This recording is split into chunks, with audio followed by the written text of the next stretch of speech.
All'estremità sud-orientale dell'Emilia-Romagna, una cresta rocciosa si innalza per 200 metri sopra un basamento di argilla. È il Monte Titano, che sembra nato apposta per fare da difesa naturale. Secondo la leggenda, qui si rifugiò Marino, in fuga dalle persecuzioni anticristiane dei Romani. Dalla prima comunità nacque la Repubblica di San Marino, uno stato autonomo con il proprio governo e i suoi confini. Poco più di 60 km quadrati e di 30.000 residenti ne fanno il terzo stato più piccolo d'Europa, dopo il Vaticano e il Principato di Monaco. La Basilica di San Marino conserva le reliquie del fondatore ed è uno dei simboli di un paese che si è sempre ispirato all'idea di libertà. La libertà dà il nome alla piazza principale, sede delle istituzioni ritratte negli euro sammarinesi. Sulle monete appaiono anche le 3 fortezze che sfilano in cima al monte.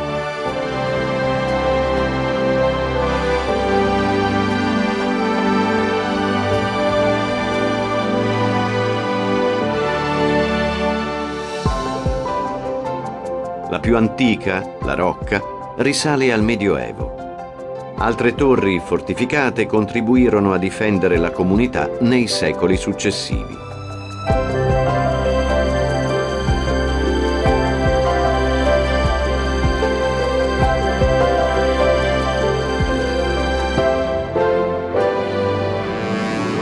La più piccola, il Montale, fu costruita in posizione strategica per avvistare eventuali attacchi nemici. La fortezza al centro, detta Fratta, si erge sul punto più alto e oggi è un museo che valorizza le antiche armi dello Stato.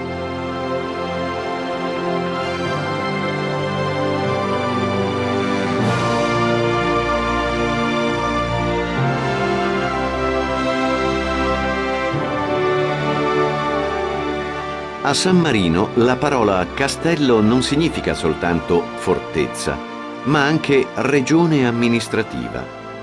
Dei 9 castelli in cui è suddivisa la Repubblica, quello di Serravalle comprende l'abitato di Dogana, che segna il confine di questo stato nello stato.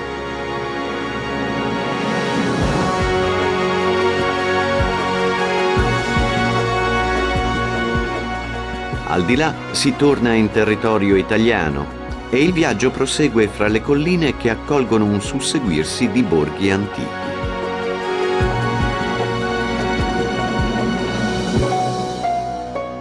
Borghi come Longiano, dove all'eco medievale si affiancano gli episodi della storia del Novecento. Alla base dell'antico castello si scavarono dei rifugi durante la Seconda Guerra Mondiale. Questi luoghi hanno vissuto in prima linea le battaglie fra le truppe tedesche e gli alleati britannici e americani.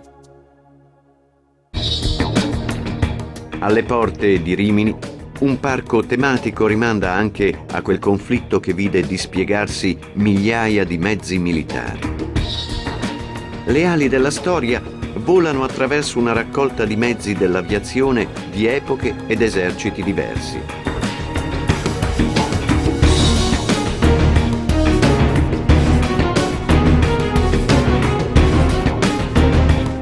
Questi testimoni del tempo hanno smesso di solcare i cieli per raccontare la loro storia, la storia dell'aviazione, ma anche del Novecento, delle sue guerre e dei suoi cambiamenti epocali.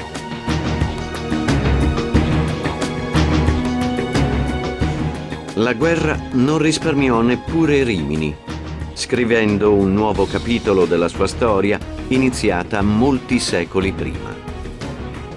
L'Arco di Augusto fu uno dei primi monumenti eretti al di fuori di Roma per celebrare il potere dell'impero. L'antica Ariminum fu infatti la prima colonia dei Romani in pianura padana. A Giulio Cesare era intitolata la piazza oggi dedicata a 3 martiri riminesi della Resistenza. Molto prima di guadagnarsi la fama di tempio delle vacanze estive, Rimini era già una città d'arte. Fin dal 200, sulla chiesa di Sant'Agostino, svetta il campanile più alto della città.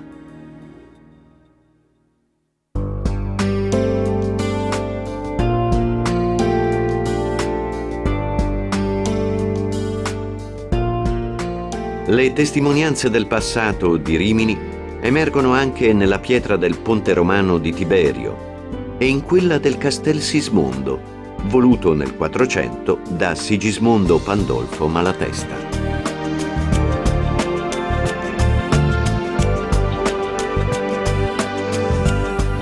La rocca rinascimentale inglobava la cinta muraria, non lontano dal palazzo medievale dell'Arengo.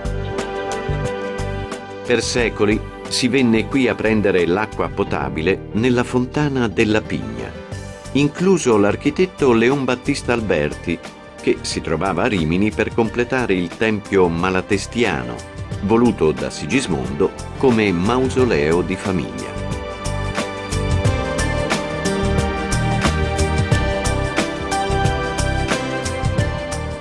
L'arte fa da sfondo alla vocazione marinara di Rimini, una città cresciuta rapidamente al di fuori dei confini storici anche grazie allo sviluppo del turismo estivo. Il simbolo della Rimini elegante d'inizio Novecento sta nel Grand Hotel che il cineasta riminese Federico Fellini scelse più volte come set dei suoi film.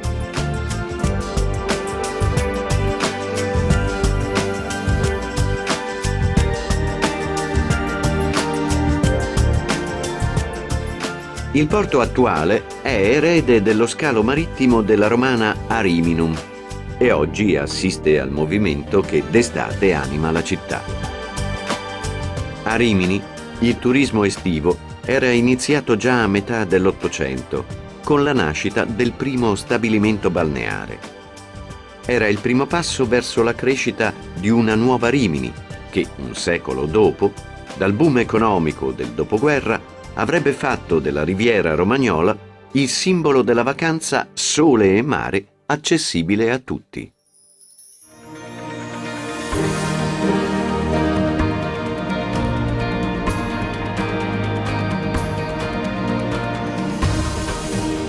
A nord di Rimini, il litorale adriatico ha seguito le orme del capoluogo.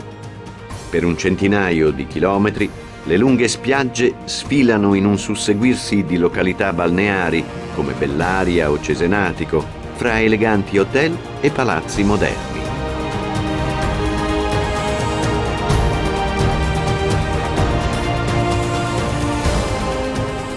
A Cervia l'acqua è protagonista anche nella scacchiera delle Saline.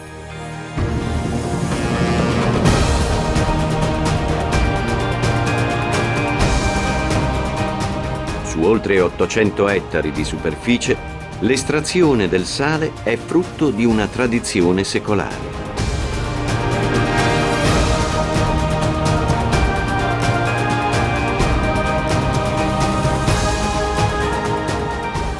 Alle spalle del litorale, verso Milano Marittima, un parco naturale tutela il territorio. Il verde colora il paesaggio della pineta di Classe e indica la strada per raggiungere Ravenna.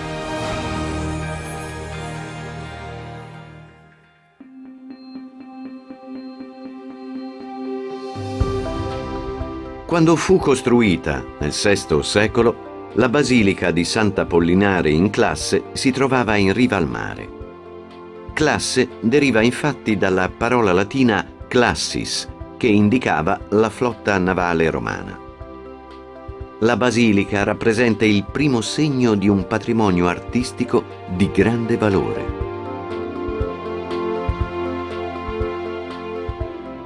La storia degli antichi contatti commerciali spiega perché a Ravenna sorse in pochi decenni un gruppo omogeneo di monumenti che oggi fanno parte del patrimonio mondiale dell'umanità sancito dall'UNESCO. La pietra utilizzata per costruirli arrivava dall'Oriente e orientali sono le origini bizantine dei mosaici al loro interno. Ravenna diviene capitale del mosaico tra il V e il VI secolo, cioè nel periodo che vede il passaggio del potere tra Teoderico, re degli Ostrogoti, e Giustiniano, che è l'imperatore d'Oriente. In questo momento sorgono a Ravenna degli edifici di culto di straordinaria importanza, basiliche, battisteri e mausolei, che contengono tutte le decorazioni musive più straordinarie appunto del periodo bizantino.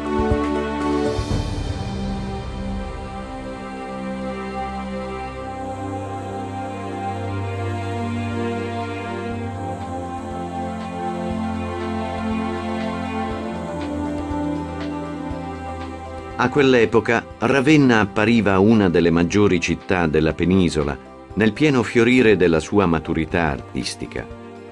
Da 1500 anni i suoi monumenti custodiscono come uno scrigno un'arte che nei mosaici esprime tutta la sua unicità.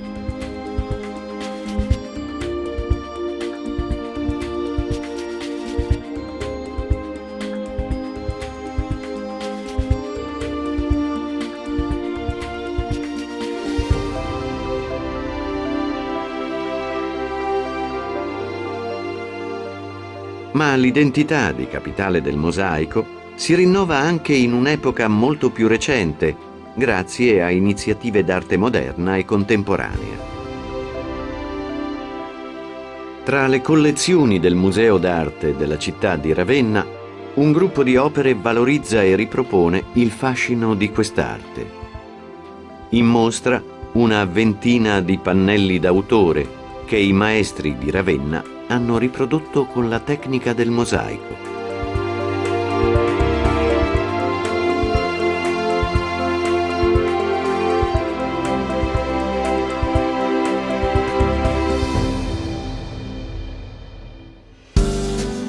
Se la città fosse una poesia, troverebbe ispirazione nel grande maestro della letteratura Dante Alighieri.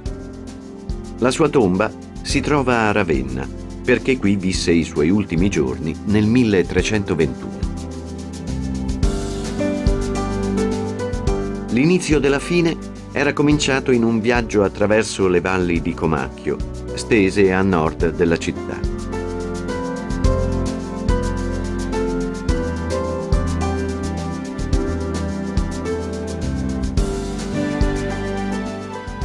Quelle paludi che un tempo erano sinonimo di malaria sono oggi un'importante zona umida, regno della biodiversità. Le valli di Comacchio sono parte del Parco regionale del Delta del Po e formano una serie di specchi d'acqua per oltre 15.000 ettari fra terra e mare. Il delta racconta la storia dei detriti depositati dal maggiore fiume italiano che hanno lentamente cambiato la conformazione della costa. Racconta anche la storia degli uomini che hanno sempre fatto convivere con l'acqua salmastra lo sviluppo della navigazione e dell'agricoltura.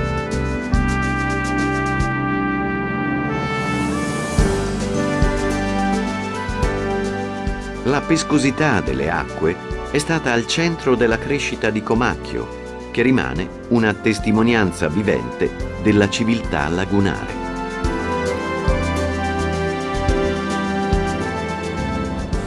Alle prime bonifiche dell'età antica seguirono quelle dei monaci benedettini.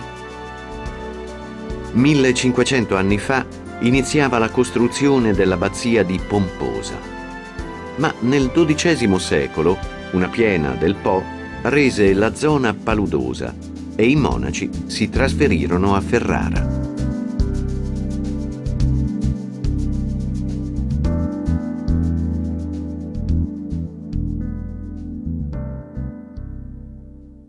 Protetto da un perimetro di ben 9 chilometri di mura, il centro storico di Ferrara è un altro dei gioielli della regione. La maggior parte delle fortificazioni sorse fra 4 e 500, con i baluardi difensivi voluti dalla famiglia Estense.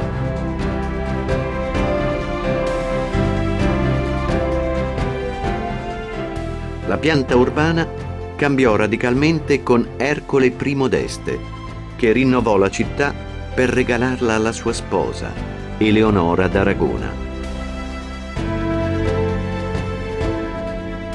Anche il castello medievale, nato un secolo prima, divenne un'elegante residenza di corte.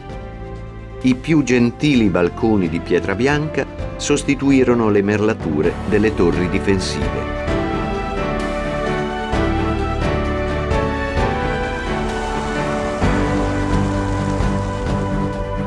Gli Este governarono il Ducato di Ferrara per 400 anni e furono una delle maggiori corti d'Europa. Una corte attenta alla cultura e all'arte, di cui sono testimoni gli affreschi nelle sale del piano nobile.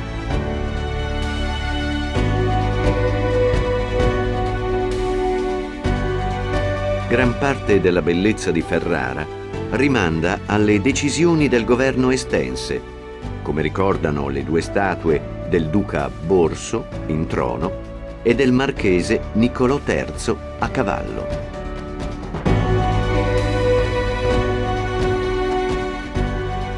Ma il simbolo più celebre di Ferrara, quello che ha assistito alla sua trasformazione e che più di tutti ne porta il segno, è la cattedrale. Gioiello del Rinascimento, il campanile della cattedrale si innalza con i suoi marmi bianchi e rosa al centro della città.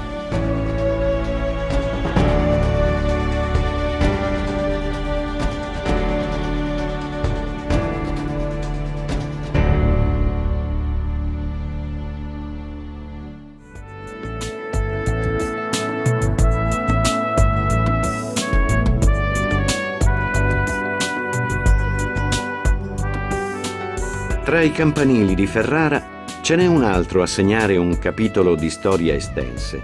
È quello di San Giorgio, costruito per la chiesa dedicata al patrono della città. Una città preziosa come un gioiello. È ciò che sembra dire la facciata del Palazzo dei Diamanti, così chiamato per la forma appuntita delle pietre che ricoprono i muri esterni. Oggi quel palazzo è una prestigiosa sede di mostre temporanee che fa rivivere ogni giorno il rapporto di Ferrara con l'arte.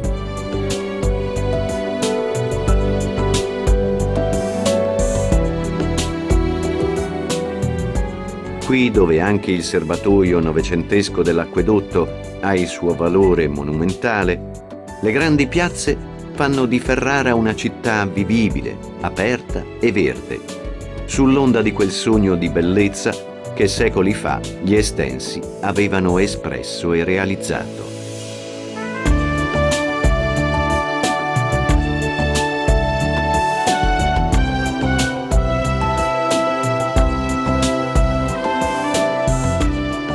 La scoperta dell'Emilia-Romagna lascia Ferrara per proseguire verso il capoluogo regionale.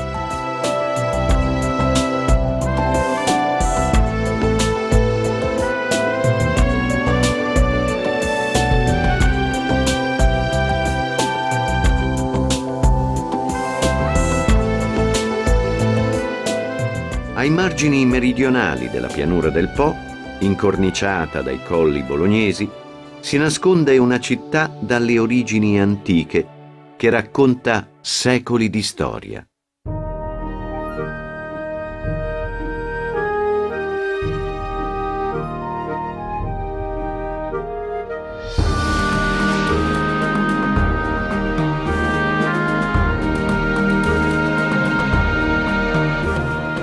Il centro storico di Bologna è un susseguirsi di simboli e immagini celebri, come quella del Tritone in Piazza Maggiore, che nel Cinquecento suscitò un certo scandalo nell'opinione pubblica.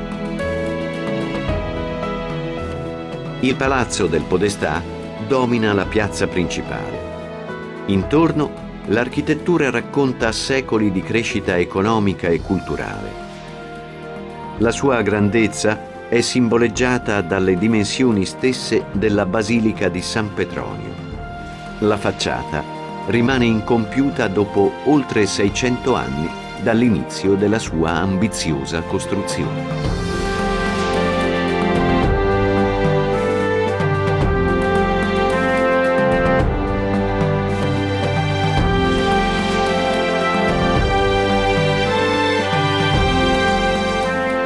Nel Medioevo dovevano esserci quasi 200 torri, simbolo del potere e della ricchezza delle famiglie. Oggi le più celebri sono la Garisenda e quella più alta degli Asinelli, che stanno una accanto all'altra a disegnare il profilo della città.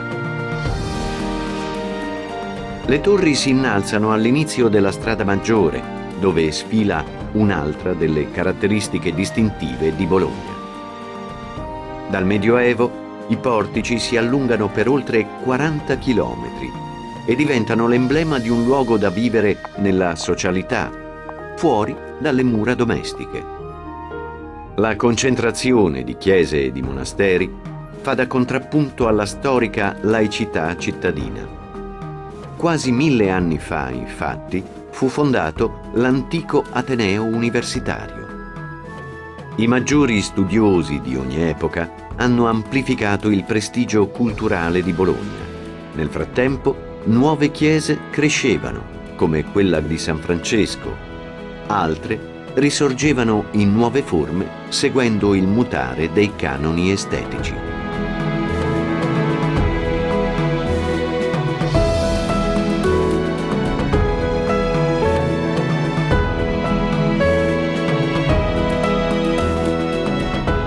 Ma l'amore per la conoscenza supera i confini cittadini, entro i quali era nato nel 1874 il futuro artefice di una rivoluzione epocale.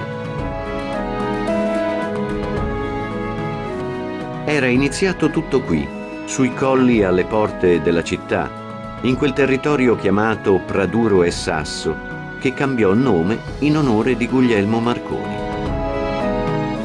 La villa paterna e un ragazzino che ai compiti di scuola preferisce le ricerche sulla pila elettrica, si abbona alle riviste e sogna una rivoluzione scientifica.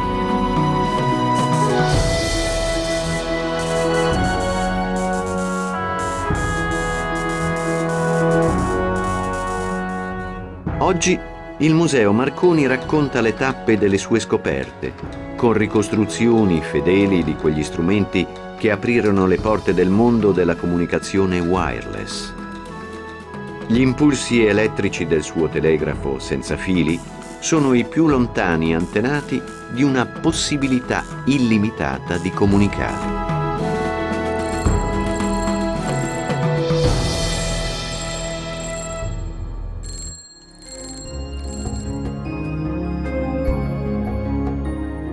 Nel 1901 Marconi stabilì il primo contatto transatlantico.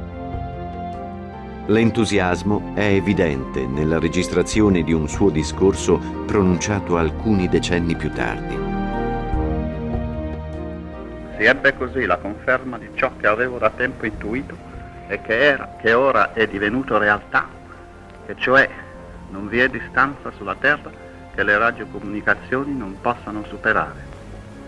Da quel giorno la scienza delle radiocomunicazioni ha fatto passi da gigante ed offre oggi all'umanità il più potente ed universale mezzo di rapida comunicazione a distanza che il mondo abbia mai conosciuto. Guglielmo Marconi. Dalle comunicazioni militari alle radiocronache sportive, a Marconi si deve la scrittura delle prime parole di una nuova pagina di storia. Oggi le trasmissioni radiofoniche o lo squillo di un cellulare non sono altro che l'evoluzione di un obiettivo raggiunto con genialità, tenacia e ambizione.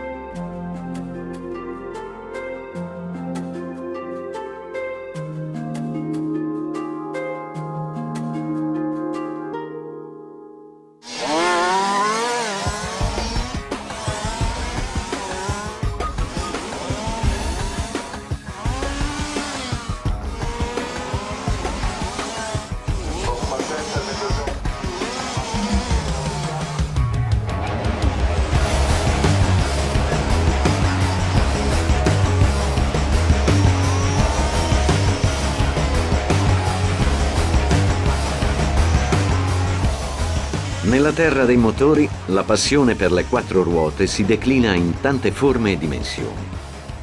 E così a Fiorano i modellini ultra tecnologici e velocissimi di un autodromo in scala ridotta non sono altro che un omaggio a chi di macchine se ne intende.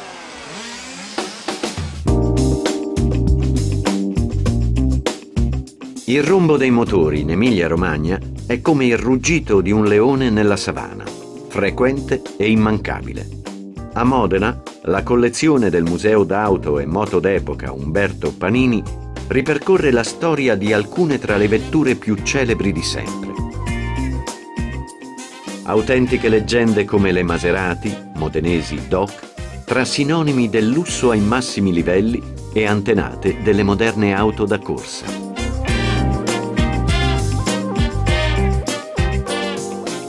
Nella vicina Maranello, un monumento in bronzo ripercorre i successi di Enzo Ferrari, il fondatore di uno dei più grandi simboli del Made in Italy e di un successo planetario.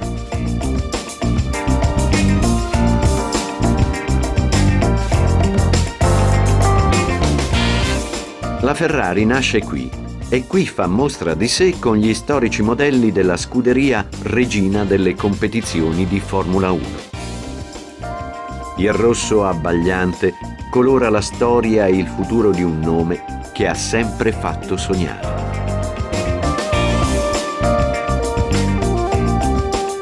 Merito di un sognatore con i piedi per terra e lo sguardo rivolto al futuro. Enzo Ferrari, classe 1898, ha creato una leggenda e l'ha fatto dicendo sempre che la migliore vittoria sarebbe stata la prossima.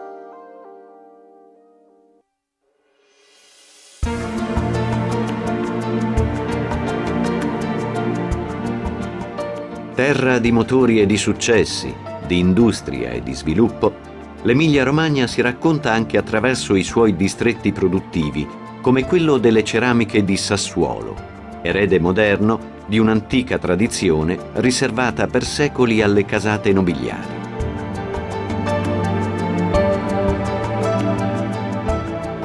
Il Palazzo Ducale di Sassuolo è oggi un luogo della cultura e dell'arte, e un narratore della storia del territorio.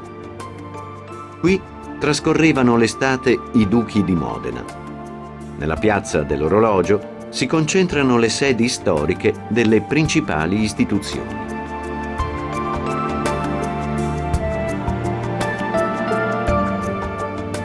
Lungo il tragitto per Modena, un'altra villa nobiliare attira l'attenzione, circondata dal giardino, un esempio rappresentativo dell'estetica in voga nell'Ottocento. La villa era stata progettata nel primo decennio del Settecento per volontà del conte Antonio Sorra. Al secolo successivo risale la sistemazione delle serre e del giardino storico, con una straordinaria varietà di piante e habitat naturali.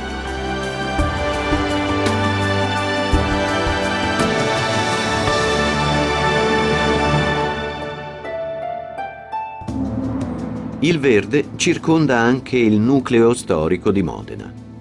Motivi diversi contribuiscono a farne una capitale di altrettanti mondi. A cominciare dal lato artistico e culturale, con i monumenti del centro storico dichiarati dall'UNESCO Patrimonio dell'Umanità.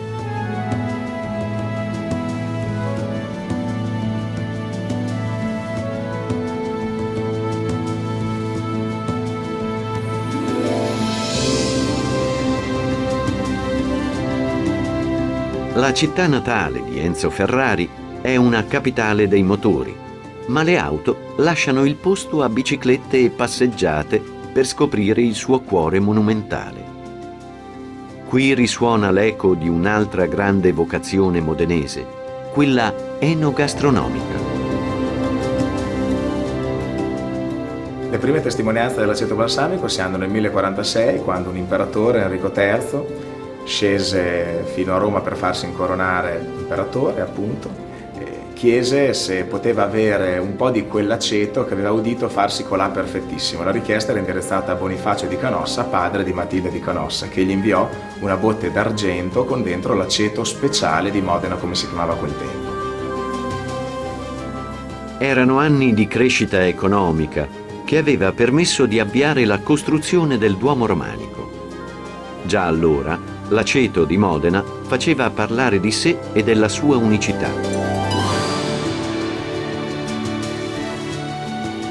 Il nome balsamico viene dalla credenza popolare che facesse bene. Per esempio lo si dava alle puerpere, poi si utilizzava come digestivo, ed è un nome che è stato introdotto durante il Settecento.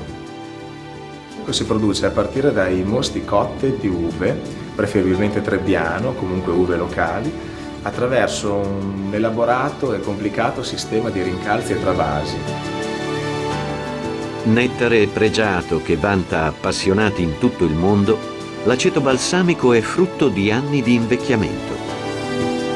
Non c'è limite all'invecchiamento in botte, anche perché l'aceto continua a essere prelevato e rabboccato senza svuotare mai la botte.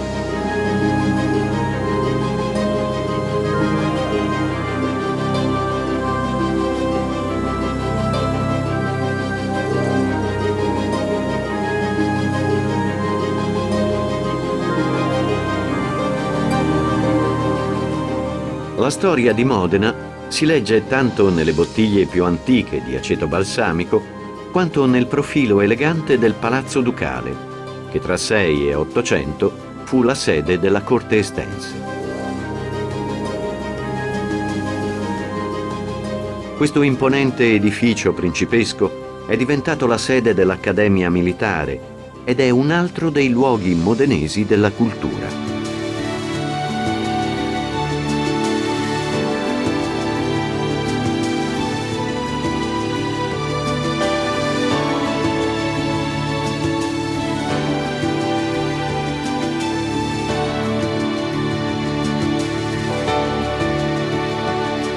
Alle spalle del palazzo, nel giardino ducale, la palazzina del Vigarani conserva i caratteri dell'architettura seicentesca, immersa nella vegetazione del parco.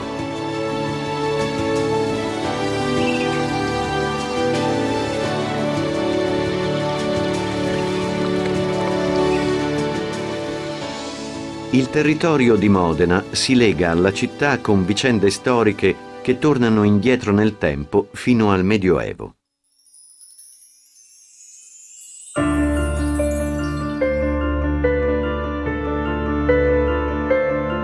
Per rafforzare i suoi confini, Modena fece costruire il castello di Formigine.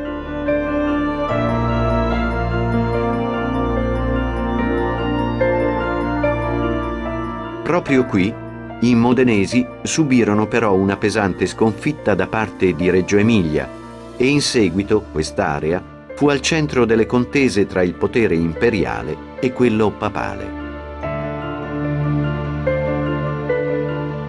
Il territorio emiliano conserva aree incontaminate, come quella che circonda la pietra di Bismantova. Questa formazione geologica si innalza isolata con la sua mole di arenaria calcarea ed è un luogo privilegiato per l'arrampicata sportiva.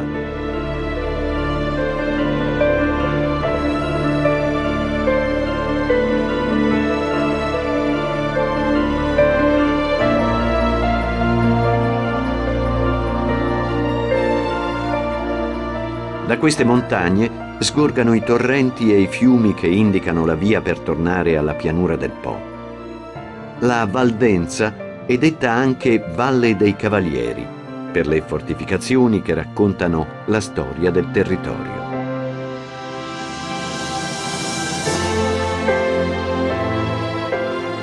Del castello di Canossa, edificato quasi 1000 anni fa, rimangono i resti lasciati da battaglie e assedi. Alle antiche rivalità si è sostituito un sistema di comunicazioni che unisce i principali centri della regione, come le vele, il sistema di ponti dell'architetto Santiago Calatrava che segna l'arrivo a Reggio Emilia.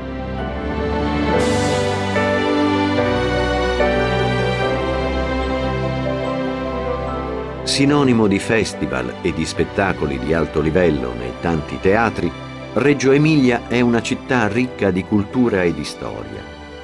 Qui, nel 1797, i delegati della Repubblica Cispadana decretarono che lo stemma verde, bianco e rosso diventasse universale. Il vessillo, conservato nella sala municipale del tricolore, sarebbe rimasto nella bandiera nazionale italiana.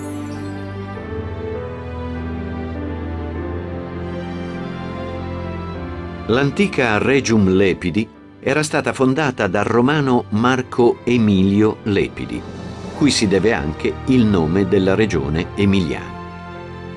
Era il primo passo per la nascita di un'autentica città d'arte, dove spiccano numerose chiese come il santuario barocco della Madonna della Ghiara.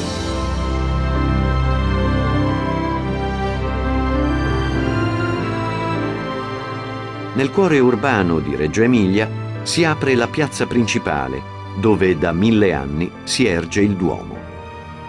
Papa Giovanni Paolo II lo definì un simbolo di vita, oltre che un grande elemento del patrimonio artistico della città.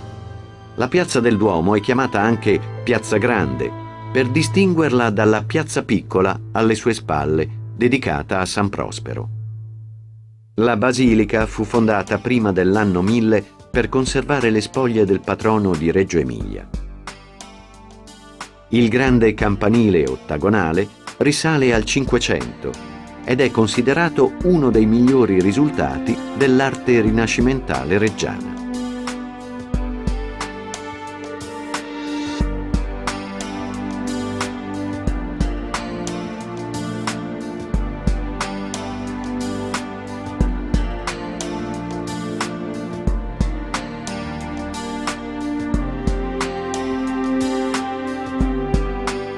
La stabilità politica ed economica del Ducato fu la precondizione per favorire la crescita culturale e artistica di Reggio Emilia, che in diverse occasioni, dal Medioevo, era stata una rivale della vicina città di Parma.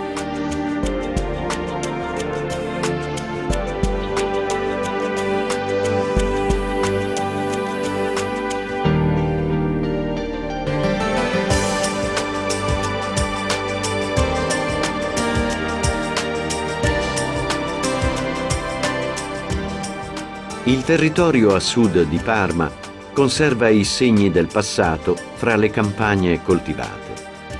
Un passato spesso teatro di battaglie per il controllo dei possedimenti ducali, che ha visto la nascita di fortezze difensive come il castello di Montechiarugolo.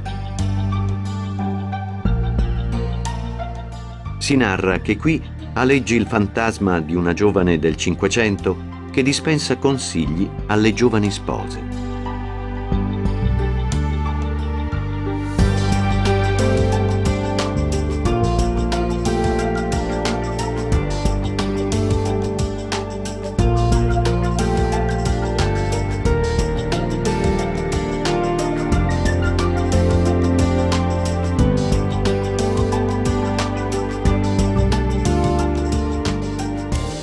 Poco lontano, un maniero quattrocentesco, nato sulle spoglie di una fortezza medievale, si staglia sul profilo di un colle.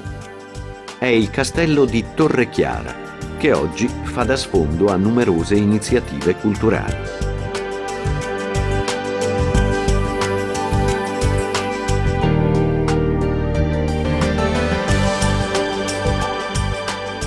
Anche qui una leggenda alimenta l'immaginazione. Nelle notti di luna piena, lo spirito di una dama si vendica del marito, regalando baci appassionati agli uomini che incontra.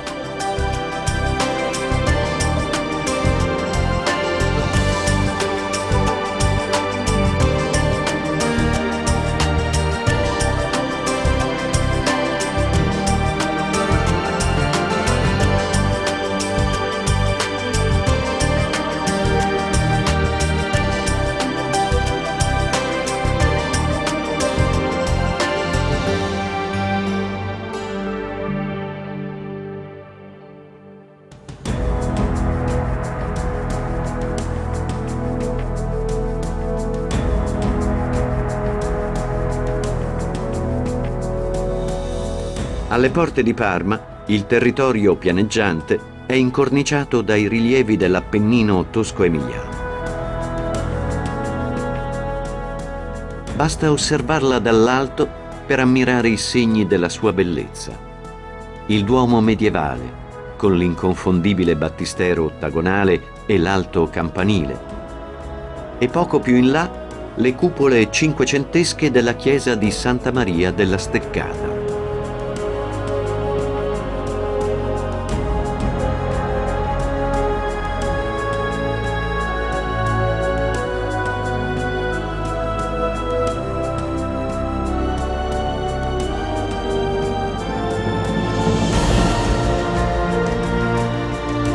Dal 1829 la Torre dell'Orologio e la Grande Meridiana custodiscono il tempo di Parma.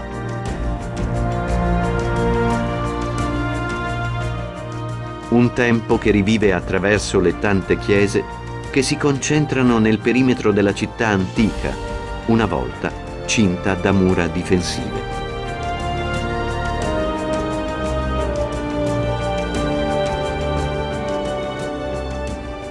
La cattedrale di Parma fu eretta sui resti di una basilica paleocristiana e fu completata nel XII secolo. Con i suoi 900 anni rappresenta una delle maggiori architetture romaniche in Italia. Il grandioso battistero ottagonale si innalza come una torre.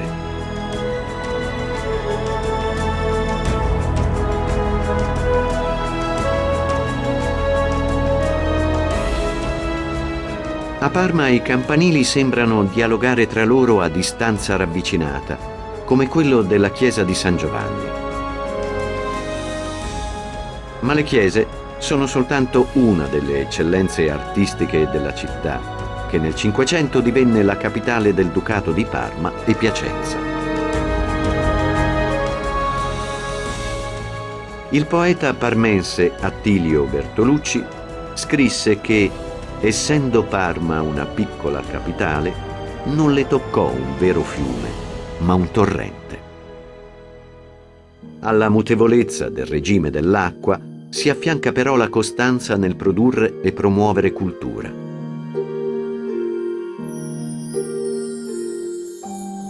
Il palazzo della Pilotta deve il nome al gioco della pelota che animava le giornate nel cortile.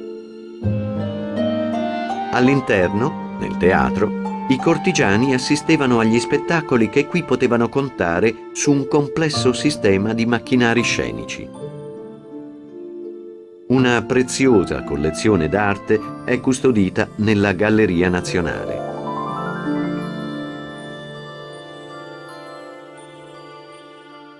Ne sono un esempio le tavole dipinte nel Cinquecento dal pittore emiliano Antonio Allegri, in arte Correggio. Accanto a opere di altri artisti celebri come il Parmigianino o al ritratto della Scapigliata, opera di Leonardo da Vinci. Architettura e pittura, ma non solo. A Parma la cultura vive anche attraverso i palcoscenici dei teatri, primo fra tutti il Regio, che testimonia lo stretto legame tra la città e la lirica. In questa culla del melodramma italiano si celebra anche un festival annuale in omaggio al compositore Giuseppe Verdi, nato in provincia di Parma nel 1813.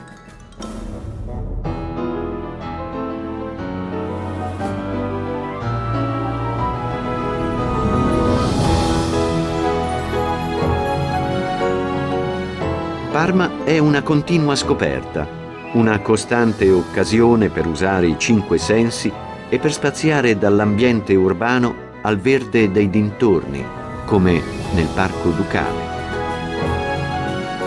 Fuori città rimangono altri testimoni di un'arte da ammirare da vicino.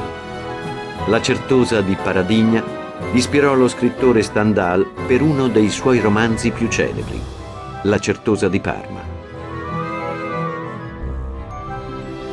L'abbazia cistercense era nata alla fine del 200 e i suoi primi monaci si adoperarono per rendere il terreno coltivabile, favorendo la vocazione agricola e gastronomica del territorio.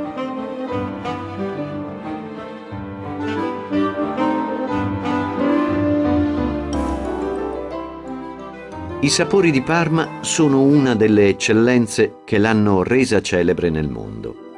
Dal culatello di Zibello DOP allo strolghino, che sarebbe riduttivo chiamare soltanto salame.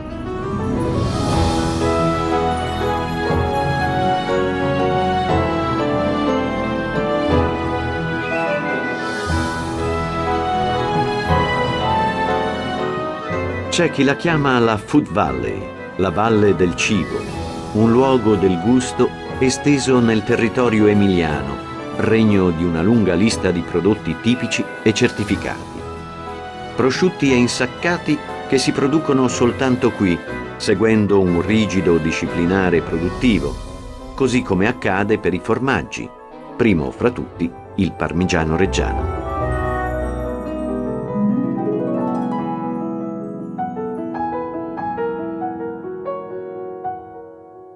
Per ritrovarne le origini bisogna tornare indietro fino al Medioevo, quando sorsero le antenate delle aziende agricole accanto ad abbazie e castelli, come la Rocca di Fontanellato.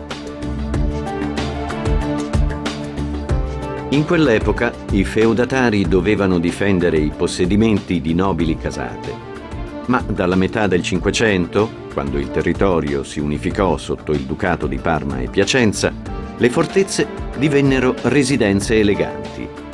Finite le guerre, i nobili potevano dedicarsi alle loro passioni e affidare ad artisti di fama le decorazioni delle sale.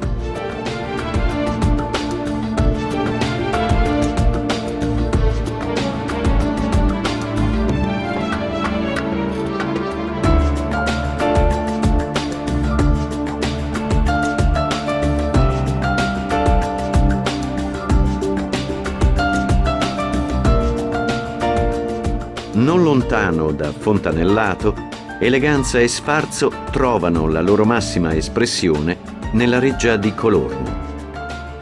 Costruito al posto di un'antica fortezza, il palazzo ducale dei Farnese risale agli inizi del Settecento, ma con la fine della dinastia passò in mano ai Borbone e successivamente a Napoleone, agli austriaci e ai Savoia.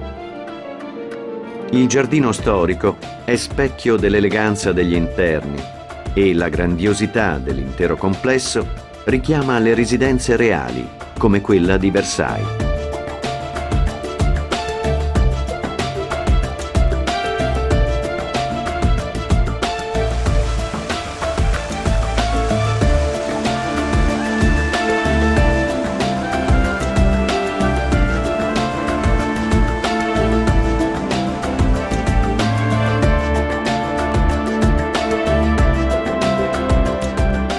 Anche il casato di San Secondo aveva il suo castello, trasformato in residenza rinascimentale con grande richiamo alla corte di artisti e letterati.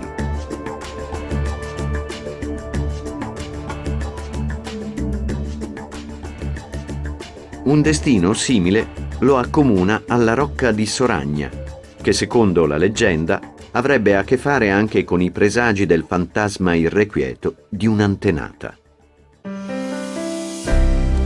Castelli e palazzi storici sono una presenza costante anche nel territorio di Piacenza. Qui le colline fanno ondeggiare lo sfondo di borghi dove il Medioevo sembra ancora molto vicino nel tempo. A Castell'Arquato i palazzi antichi del centro storico si fanno proteggere dalla fortezza, con le torri merlate che sorvegliano dall'alto la Val d'Arda.